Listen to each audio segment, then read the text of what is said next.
자, 오늘 본문을 통해서 구원하시는 하나님과 애통하는 백성, 이런 제목으로 말씀의 은혜를 같이 나누겠습니다.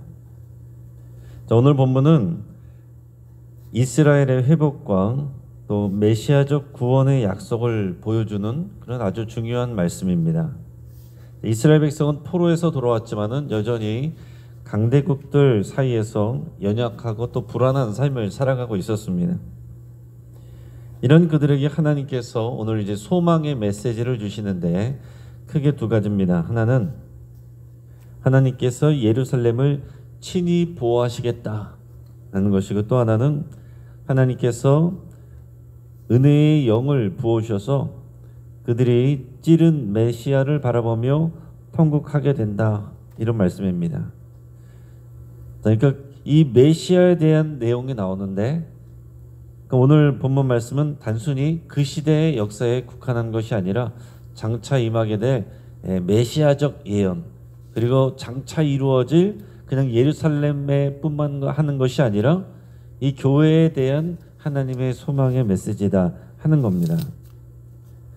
자, 먼저 본문은 하나님께서 예루살렘, 또 우리가 영적으로 적용을 하면 이 교회라고 할 수 있는데, 예루살렘과 이 교회를 친히 지켜주신다라는 것을 우리에게 말씀해주고 있어요. 오늘 본문의 1절 말씀을 먼저 같이 읽습니다. 이스라엘에 관한 여호와의 경고의 말씀이라. 여호와 곧 하늘을 펴시며 땅의 터를 세우시며 사람 안에 심령을 지으시니가 이르시되. 아멘. 오늘 말씀을 주시는 하나님이 어떤 분이신지를 분명히 선포합니다. 여러분, 우리의 신앙에 있어서 중요한 것은 하나님이 어떤 분이신지를 아는 거예요. 그 하나님 앞에 어떤 분이신지를 알고 어떤 약속을 하시는지를 알고, 이것을 알 때 우리가 하나님을 올바로 믿을 수 있습니다. 근데 여기서 하나님은 하늘을 펴시고 땅에 터를 세우셨다라고 그랬습니다. 천지를 창조하신 하나님, 그리고 그 가운데 있는 사람도 지으셔서 그 안에 심령을 지으셨다. 그러니까 사람을 통한 이 땅에서의 일들은 그 역사고, 그 역사도 주관하시는 하나님, 창조주 하나님, 사람을 지으신 하나님, 이 하나님께서 예루살렘을 지키시겠다, 이제 이렇게 말씀을 주시는 거예요. 2절 3절 같이 읽겠습니다. 보라, 내가 예루살렘으로 그 사면 모든 민족에게 취하게 하는 잔이 되게 할 것이며 예루살렘이 에워싸일 때에 유다에까지 이르리라. 그날에는 내가 예루살렘을 모든 민족에게 무거운 돌이 되게 하리니 그것을 드는 모든 자는 크게 상할 것이라. 천하만국이 그것을 치려고 모이리라.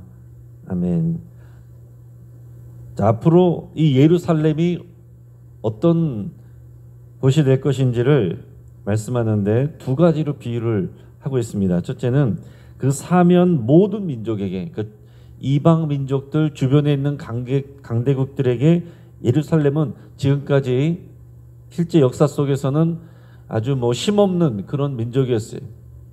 그런데 하나님께서 그 모든 민족들에게 2절에서는 취하게 하는 잔이 되게 할 것이다 그랬습니다. 취하게 하는 자. 무슨 말이겠어요? 이게 비유적인 표현입니다.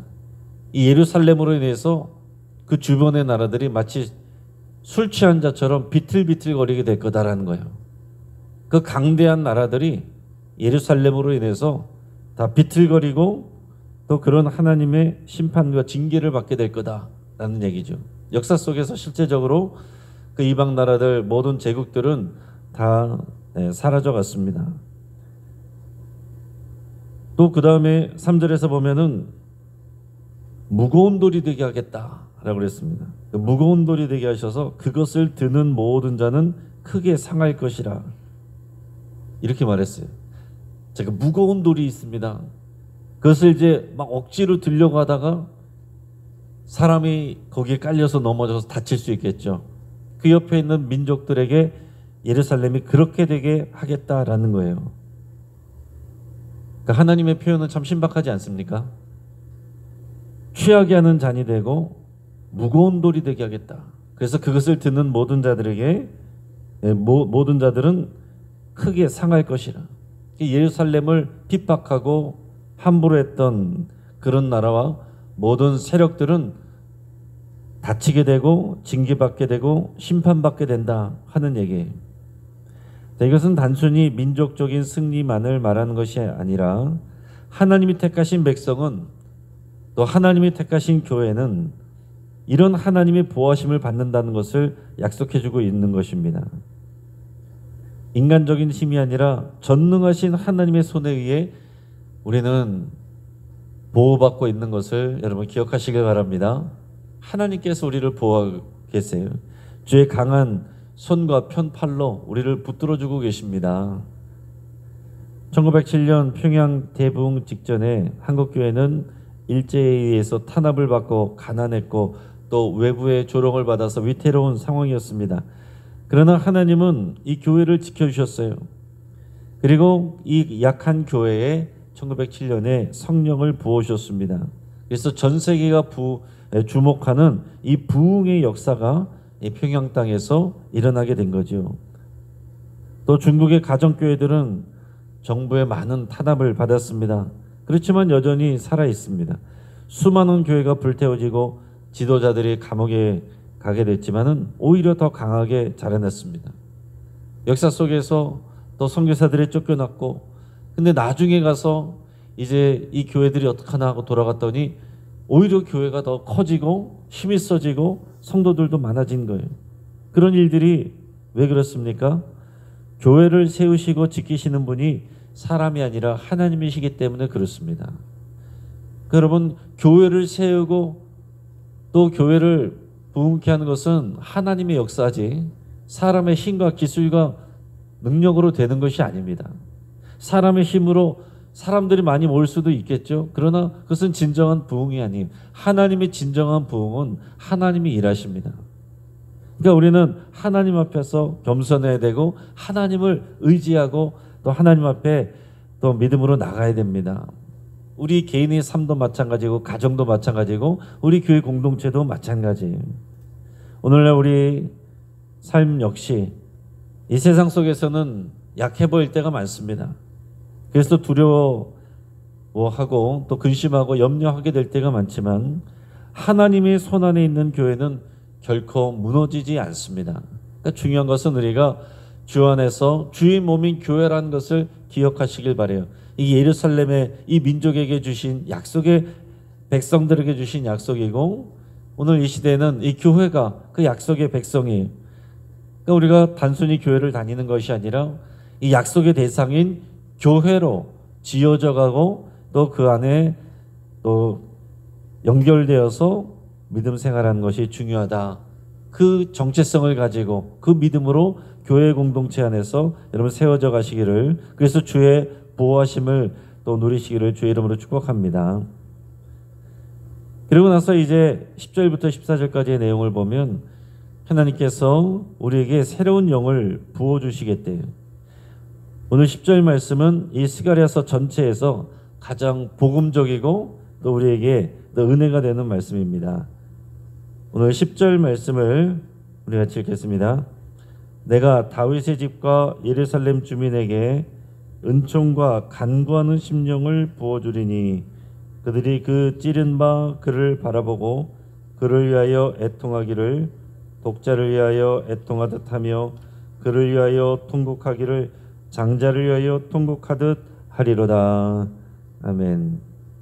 자, 하나님께서 백성들에게 은총과 간구의 영을 부어주신다 그랬습니다. 은총과 간구의 영, 그것은 곧 성령을 말씀하시는 거예요. 하나님의 백성들에게 성령을 부어주시겠다, 이 약속을 하시는 겁니다. 이제 그때 당시에는 성령의 역사가 있었지만은 그러나 이 약속이 온전히 이루어진 것은 이제 오순절에 하나님의 이 약속이 완전하게 나타나신 거죠. 그 결과 이스라엘은 자신들이 찌른 메시아, 곧 십자가 내리신 예수 그리스도를 바라보며 애통하게 될 거다, 이렇게 말했습니다. 자, 10절에서 잘 보시면 은총과 간구하는 심령을 부어주리라, 그 영을 부어주리라. 그러면 성령의 역사를 통해서 이 백성들이 어떤 마음이 되냐면 애통하는 마음을 갖게 된대요. 근데 그 애통하는 것이 무엇을 바라보면서 애통하느냐 하면은 그들이 그 찌른 바 그를 바라보고, 이게 예수 그리스도를 말하는 것입니다. 장차 예수님이 오셔서 이 백성들을 위해서 오셨는데 그 백성들이 죽게 만들었잖아요. 그 찌르게 한, 그 찌른 바 그를 바라보고 십자가 달려 죽으신 예수 그리스도, 자기들을 위해서 왔는데 그 예수 그리스도를 죽였단 말이에요. 그 찌른 바 그를 그들이 바라보고 그를 위하여 애통하되 독자를 잃어버린 것처럼, 장자를 잃어버린 것처럼 그렇게 간절하게 애통하는 마음, 회개하는 심령을 부어주신다는 거죠. 예수님이 이 땅에 오셔서 또 십자가에서 죽으시고 부활하시고 또 성령이 오셔서 백성들이 하나님 앞에 회개하고 애통하며 돌아와서 교회가 되는 이 사도행전의 역사가 그대로 오늘 이 말씀, 스가랴 말씀이 이루어지는 것입니다.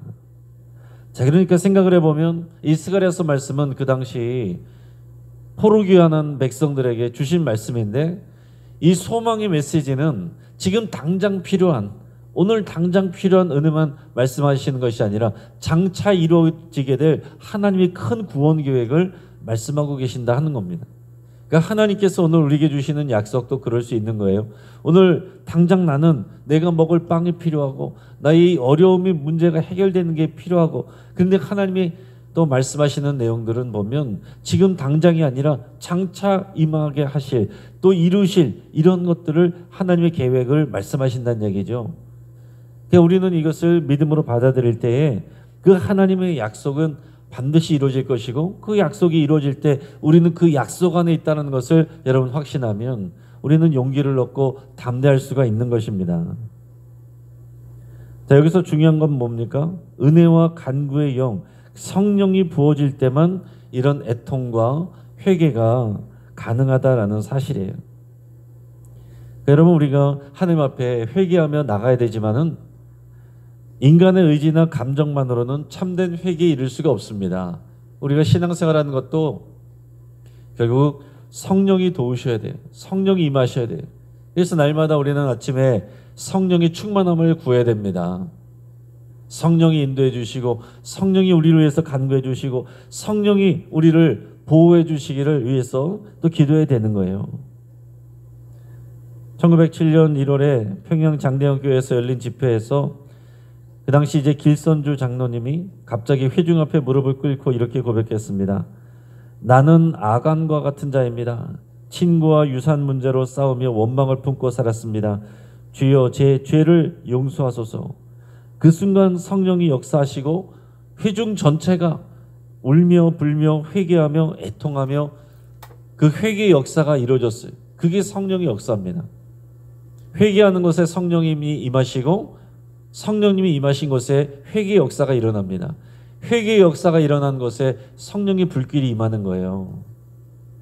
그럼 이것을 보십시오. 우리가 신앙생활할 때 교회에서 우리는 어떻게 됩니까? 남들이 우리 허물을 알까 봐 두려워하죠. 소문날까 봐 전전긍긍합니다. 그것이 알려지고 사람들에게 또 이야기가 돌면 버티지를 못하는 사람들이 많습니다. 견디지를 못해요. 그러나 여러분, 그것을 드러내놓고 회개할 때 성령님이 임하시는 겁니다. 내가 나를 지키려고 하면 성령의 역사가 임하지 않아요.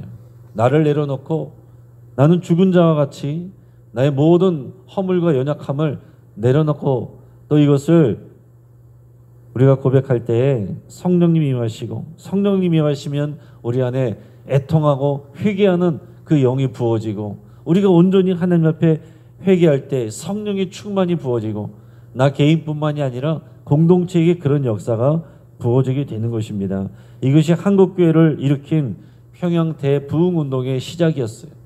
자기 죄를 고백하는 그 일이 부흥의 시작이었다고요. 여러분, 우리는 경건한 척하면서 남의 잘못은 드러내면서 나는 아무런 일도 없는 것처럼 회개하지 않고 완고한 마음으로 있을 때 하나님의 역사와 부흥은 일어나지 않습니다. 오늘 이런 철저한 회개와 애통하는 영이 우리에게 부어지는 우리의 매일매일이 되고 또 이번 우리 전교인 수련회가 되기를 간절히 바라고 축복합니다. 이제 말씀을 정리합니다. 오늘 본문을 통해서 우리에게 말씀하신 것은 이것입니다. 첫째, 하나님은 우리를 반드시 보호하신다라는 거예요. 오늘날 교회가 세상의 조롱과 공격을 받는 것처럼 보여도 하나님은 여전히 교회를 지키고 계십니다. 예루살렘이 취하게 하는 잔이 되고 무거운 돌이 되었던 것처럼 교회는 세상의 힘으로는 결코 무너뜨릴 수 없는 하나님의 성읍이에요. 이것을 믿음으로 바라볼 수 있길 바라봅니다. 성령께서 주시는 은혜와 간구의 영이 우리를 살게 한다. 이것이 또한 우리에게 주시는 메시지예요. 진정한 부흥은 성령께서 우리의 마음을 찌르시고 회개의 눈물을 흘리게 하실 때 시작되는 것입니다. 유대인들이 예수님을 죽였구나. 빌라도가 예수님을 죽였구나. 그게 아니라 내가 예수님을 죽였구나. 내가 예수님을 찔러 버렸구나. 그게 우리에게 와닿을 때 회개의 눈물이 나게 되고 애통하는 영이 부어지게 되는 것입니다. 교회와 가정, 개인 모두가 주님 안에서 또 주님 앞에서 무릎으로 나가며 애통할 때에 새로운 은혜가 부어집니다. 여러분, 그래서 새로운 은혜는 뭔가 새로운 것들을 자꾸 해가지고 새로운 것이 더 부어지는 것이 아니라 우리가 십자가 앞에 다시 설 때 새로운 은혜가 부어지는 것입니다. 마지막으로 십자가를 바라보며 사는 자는 넘어지지 않는다는 것을 우리에게 말씀하고 계세요. 이스라엘이 그 찌른 자를 바라본 것처럼 우리도 날마다 예수 그리스도의 십자가를 바라볼 때 신앙이 새로워집니다. 우리 예수 그리스도를 바라볼 때 우리는 반드시 두 가지를 바라봐야 되는데, 하나는 예수님이 날 위해서 죽으셨구나. 또 하나는 내가 예수 그리스도와 함께 죽었구나. 이 두 가지를 함께 동시에 봐야 됩니다. 회개와 눈물 없이는 부흥도 없고 성숙도 없습니다. 오늘도 우리 가정과 교회 위에 이 은혜와 간구의 영이 충만하게 임해서 십자가 앞에서 눈물 흘리고 애통하며 새로워지는 은혜가 있기를 주님의 이름으로 축원합니다. 기도하겠습니다. 오늘 말씀을 붙잡고 함께 기도할 때에 교회를 지키시는 하나님의 보호를 의지하며 여러분 기도할 수 있기 바랍니다. 내가 교회입니다. 또 우리 가정이 작은 교회입니다. 이렇게 고백하시며 하나님의 보호를 우리 확신하고 간구하며 기도하겠습니다. 또 은혜와 간구의 영이 우리의 교회 위에 충만히 임하도록, 또 나에게 오늘 이 시간 성령님의 그 간구의 영이 임하시도록 위해서 기도하시고, 날마다 우리가 십자가를 바라보며 회개와 믿음으로 또 살아갈 수 있기를 결단하며 기도할 수 있기 바랍니다. 환우들을 위해서 여러분 간절히 또한 기도해 주시고, 또 전교인 수련을 위해서 오늘 금요일에 시작하는 전교인 수련회에 이런 은혜와 간구의 영이 부어지도록 예삼께 기도하시고, 은혜가 넘치는 건강한 교회를 위해서 온 성도가 기도하며 십자가 앞에 우리 다 무릎 꿇고 나올 수 있도록 해서 기도하시고, 기도하는 교회 되도록 해서 간절히 기도하겠습니다. 우리 주여 한번 부르짖고 합심해서 함께 기도하겠습니다. 주여